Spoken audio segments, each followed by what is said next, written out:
অয়ন তার জীবনে দুটি পথ দেখে বড় হয়েছে। এক পথে তার বাবা, যাকে সে গরিব বাবা বলে ডাকত, সারা জীবন কঠোর পরিশ্রম করেছেন একটি ভালো চাকরির জন্য। তার মতে একটি ভালো চাকরি, মাস শেষে বেতন আর অবসর জীবনের জন্য সঞ্চয়ই হল সফলতার মূল চাবিকাঠি। অন্যদিকে তার বন্ধুর বাবা, যাকে সে ধনী বাবা হিসেবে জানত, তার পথ ছিল সম্পূর্ণ আলাদা।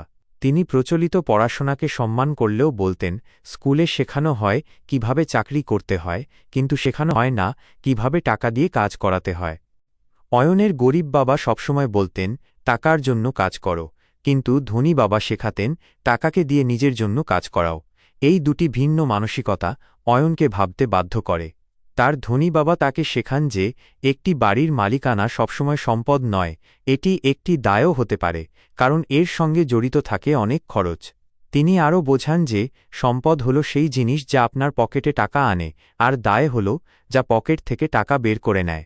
তিনি অয়নকে আর্থিক সাক্ষরতা এবং আর্থিক শিক্ষার গুরুত্ব বোঝান। তিনি বলেন, টাকা হল একটি ভাষা, আর এটি বুঝতে না পারলে তুমি কখনোই ধনী হতে পারবে না।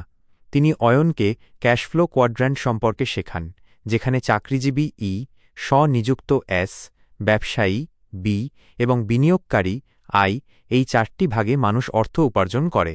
ধনী বাবা অয়নকে শেখান কিভাবে ই থেকে বি ও আই কোয়াড্র্যান্টে যেতে হয়। ধনী বাবা অয়নকে ঝুঁকি নিতে উৎসাহিত করেন, তবে তা যেন হয় হিসাব করা ঝুঁকি। তিনি বলেন, জ্ঞান হল নতুন টাকা, যত বেশি জ্ঞান অর্জন করবে তত বেশি সুযোগ খুঁজে পাবে। তিনি শেয়ার বাজার, রিয়েল এস্টেট এবং অন্যান্য বিনিয়োগের মাধ্যমে কিভাবে প্যাসিভ ইনকাম তৈরি করা যায় তার কৌশল শেখান। ধনী বাবার শেখানো নীতিগুলো অনুসরণ করে অয়ন ধীরে ধীরে নিজের একটি ছোট ব্যবসা শুরু করে। সে চাকরি না খুঁজে ব্যবসায়ের মাধ্যমে সম্পদ তৈরি করতে শুরু করে। এখন অয়ন আর টাকার জন্য কাজ করে না, বরং তার টাকাই তার জন্য কাজ করছে। সে বুঝতে পেরেছে যে আসল স্বাধীনতা আসে যখন আপনার সম্পদ থেকে আসা আয় আপনার খরচকে ছাড়িয়ে যায়।